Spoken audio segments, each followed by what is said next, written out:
The Structure of Scientific Revolutions by Thomas S. Kuhn. Picture yourself in a quiet room, taking part in a simple psychology experiment. A researcher flashes playing cards in front of you for just a split second, and all you have to do is name what you see. Easy, right? First card, 4 of hearts. Nailed it. Next one, 10 of clubs. You're on a roll. Then another card flashes by, you catch it for just an instant. 6 of spades. You say, totally confident.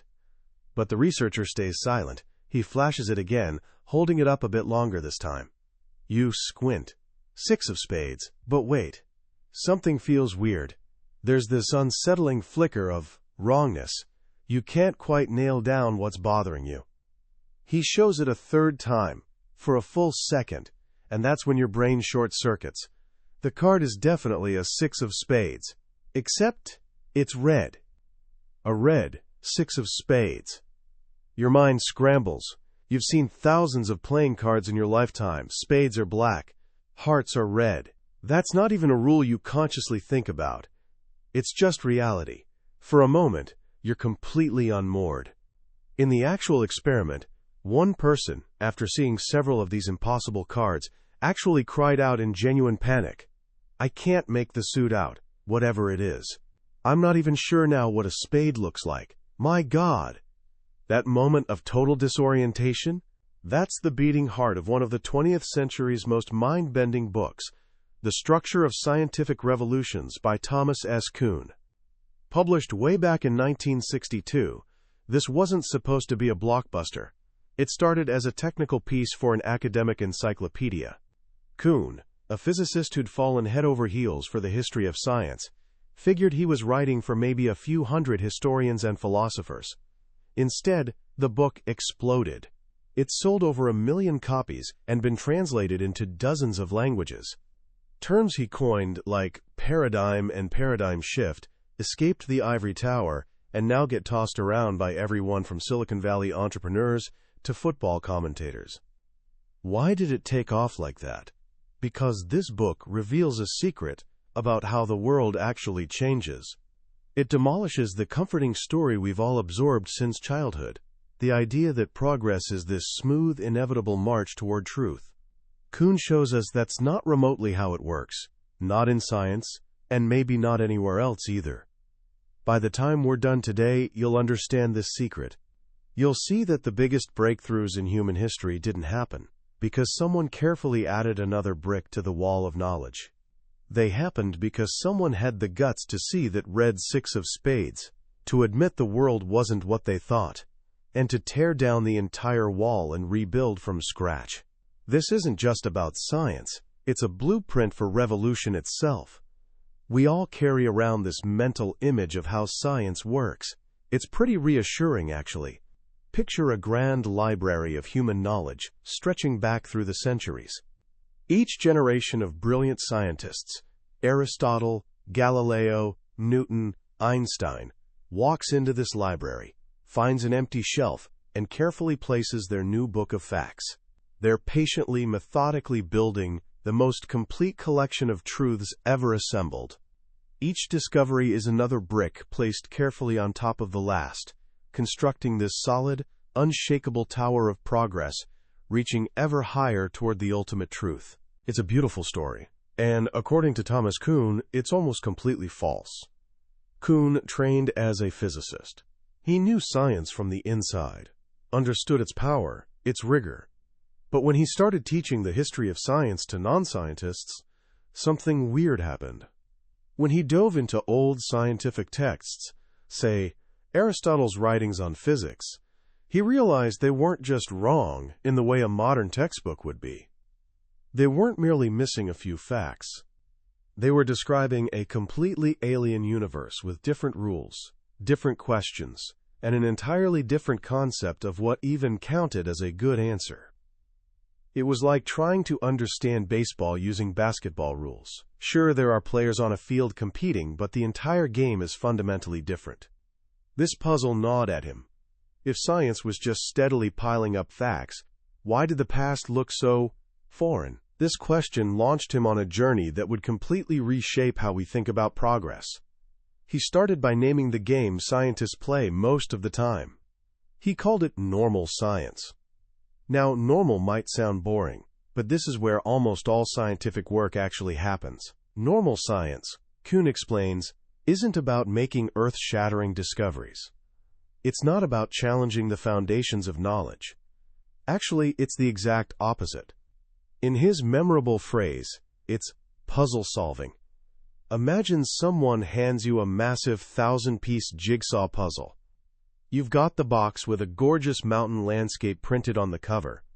Before you even start, you have two crucial guarantees. First, a solution definitely exists. The picture can be completed. Second, you already know roughly what the final image will look like. Your job isn't to create something new.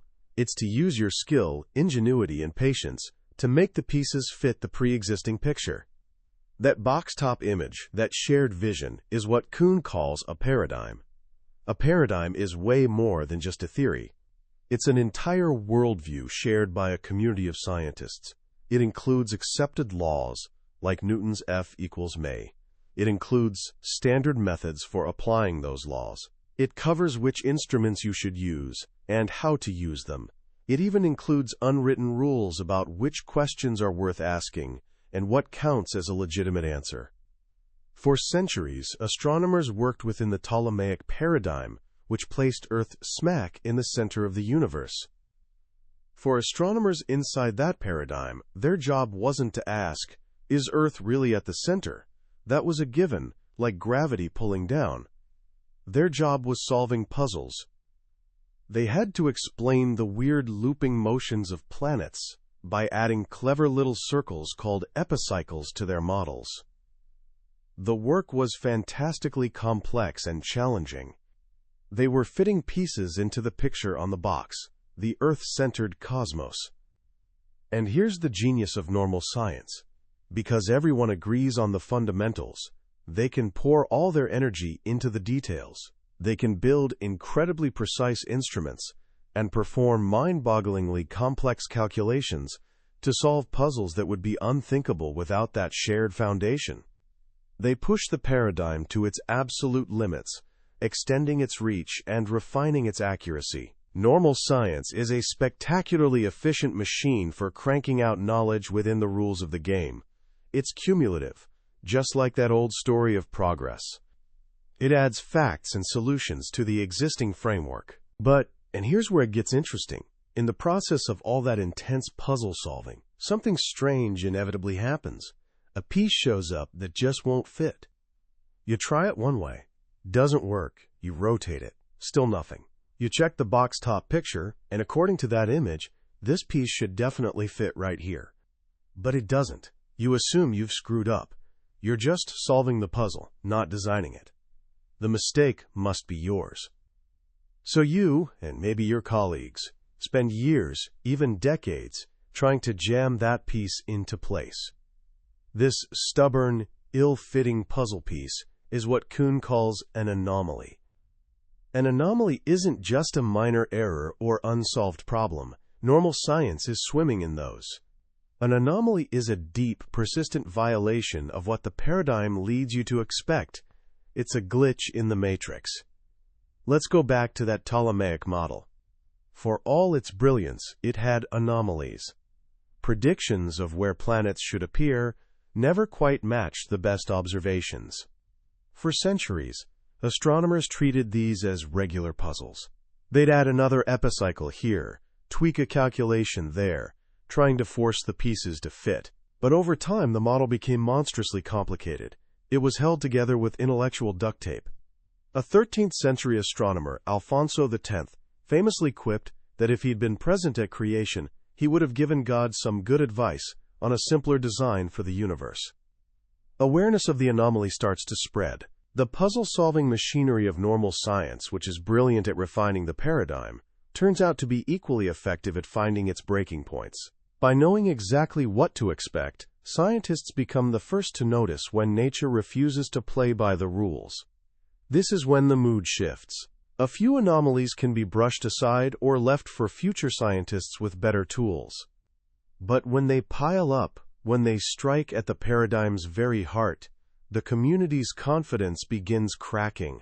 The once solid rules blur. Different scientists propose competing versions of the paradigm to account for the anomalies. The discipline enters what Kuhn calls a state of crisis. During crisis, science stops looking like orderly puzzle solving and starts resembling the chaotic, freewheeling period before any paradigm existed. Scientists launch into philosophical debates about their field's fundamentals, something they'd never do in peaceful times. They express deep professional anxiety. It's intensely uncomfortable but also ripe with opportunity. This is the moment Wolfgang Pauli, one of 20th century physics giants, was living through just before the quantum revolution. He wrote to a friend, "At the moment physics is again terribly confused. In any case, it is too difficult for me, and I wish I had been a movie comedian or something of the sort, and had never heard of physics." He felt the ground shifting beneath him. The old map no longer worked, and no one had drawn a new one yet. Out of this fertile chaos, something radically new can finally emerge. Someone, often, Kuhn notes, someone very young or new to the field, someone less married to the old ways, proposes a completely different way of seeing the world, a new paradigm. This isn't an extension of the old one. It's not adding a new room to the existing house. It's total demolition and reconstruction. This is the moment of scientific revolution. Copernicus, living amid the crisis in Ptolemaic astronomy, didn't just add another epicycle. He proposed something revolutionary, almost heretical. What if Earth isn't the center of the universe? What if the sun is?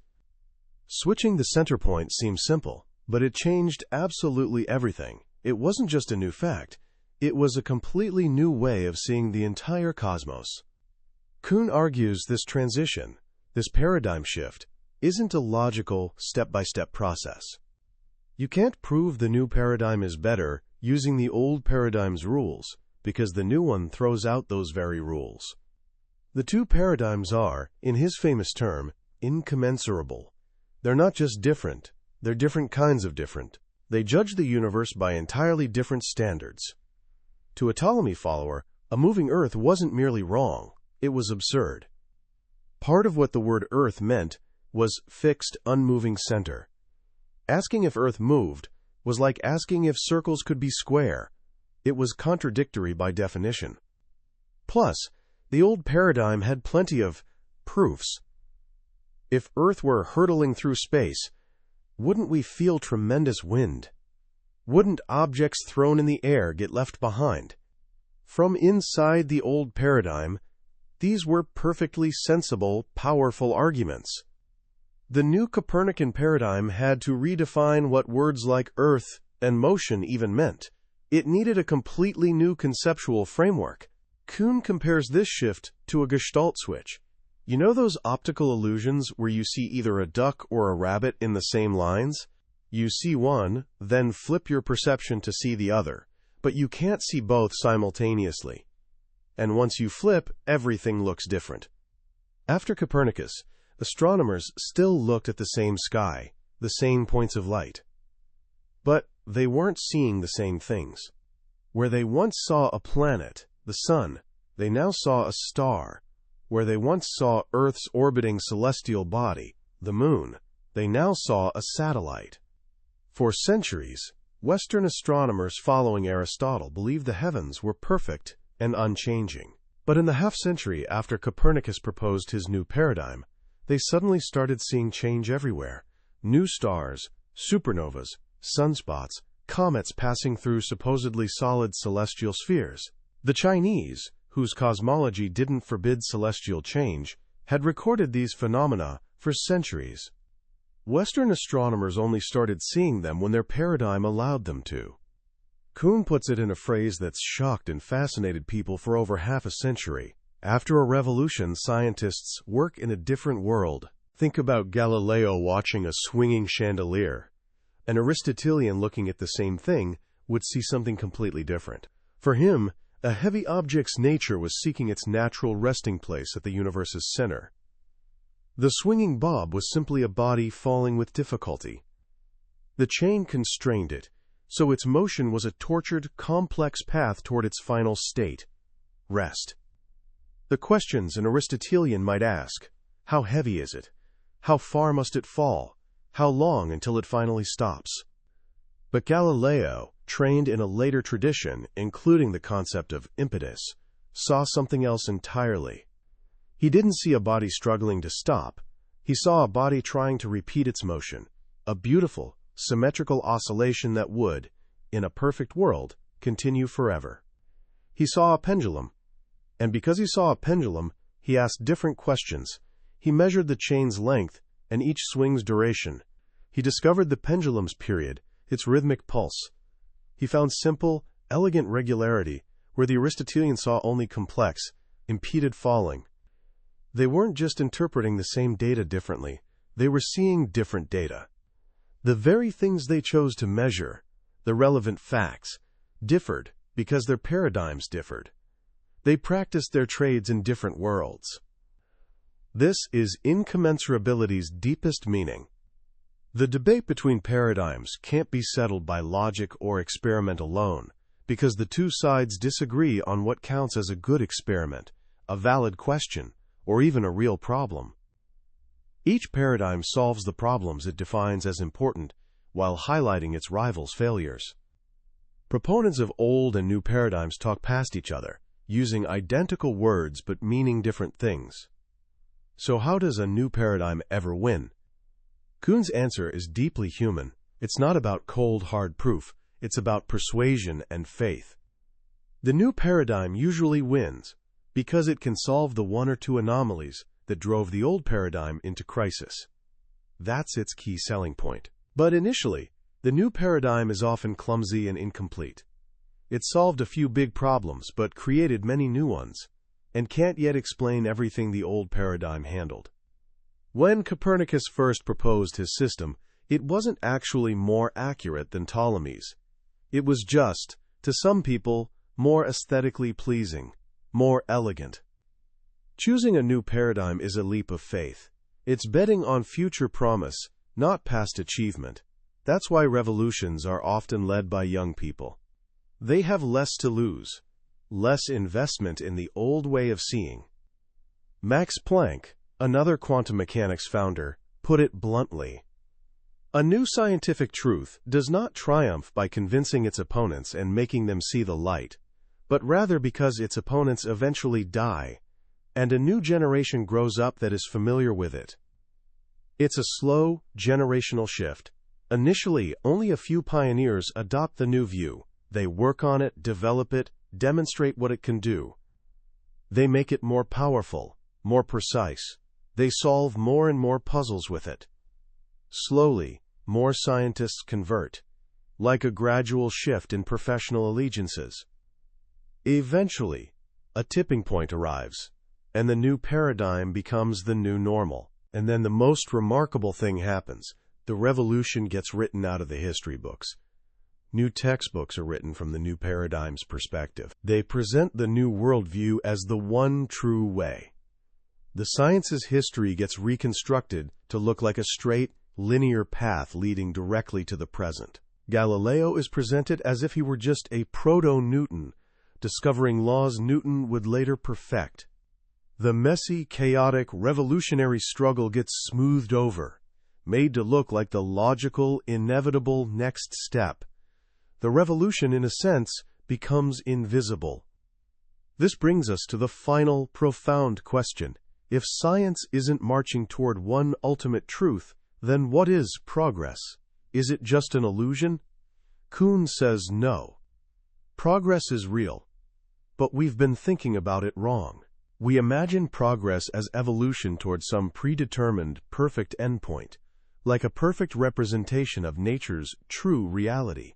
Kuhn suggests we should think of it like Darwinian evolution.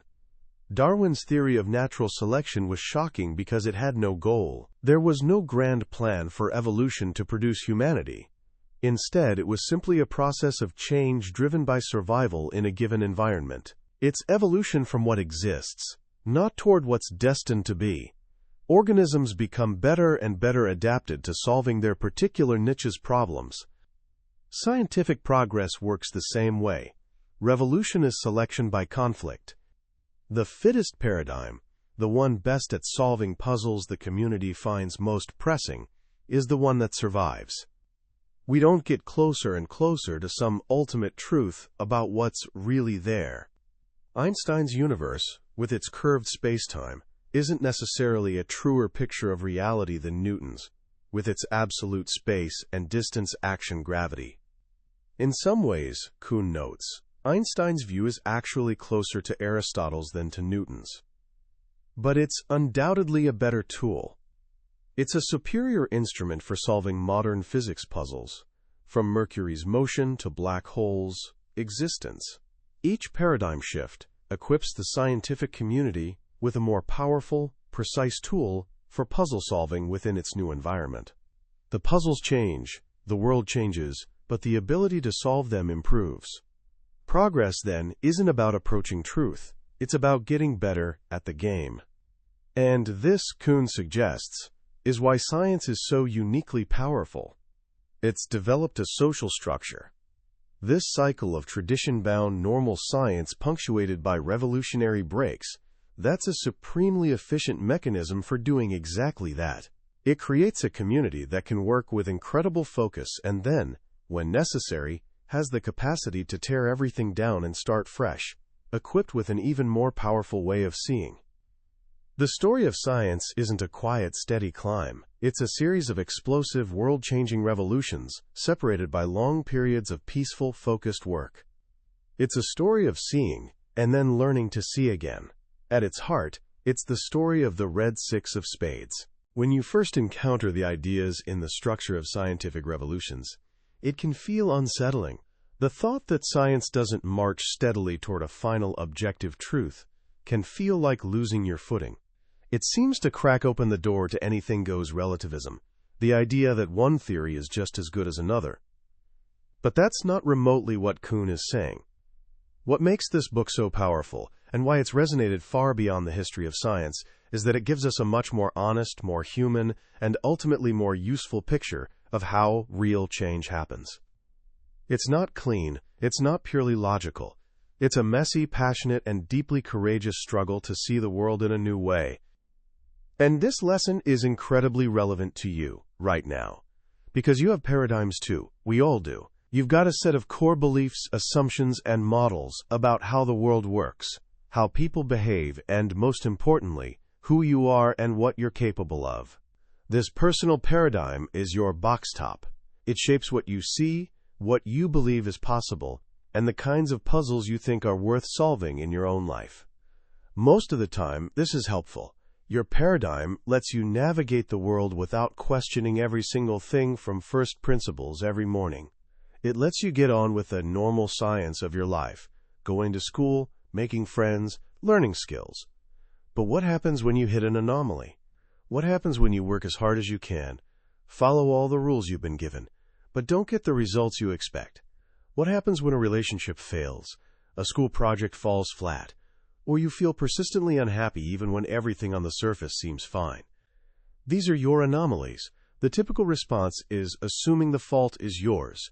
You think, I must not have worked hard enough, or I'm just not good enough. You try to force the puzzle piece to fit the picture of the world you've been given. Kuhn's work offers a different path. It gives you permission to consider that maybe the problem isn't you. Maybe the problem is the box top. Maybe the paradigm itself needs changing.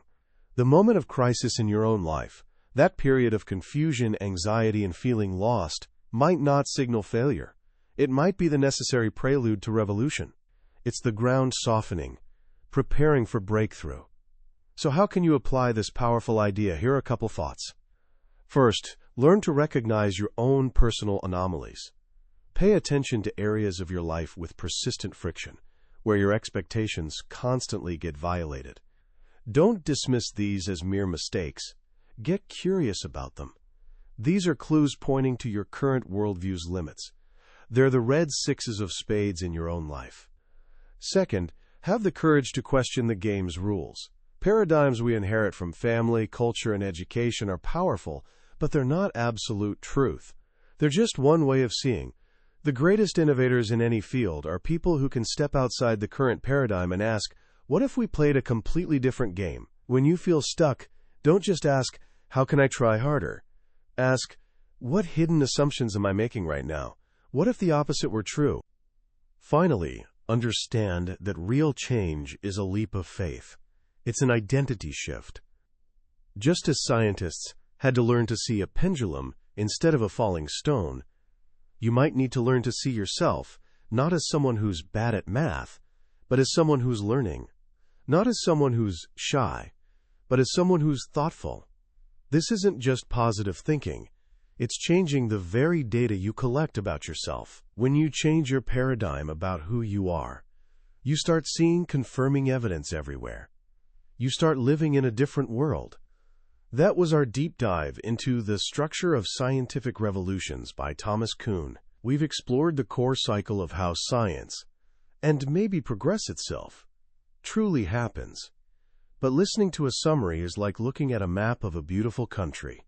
It can show you the layout, point out highlights, but it can never replace actually walking the terrain yourself.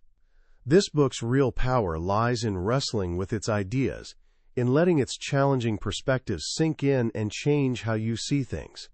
If you felt a spark of curiosity today, if you started seeing the paradigms and anomalies in your own world, then I wholeheartedly encourage you to grab a copy.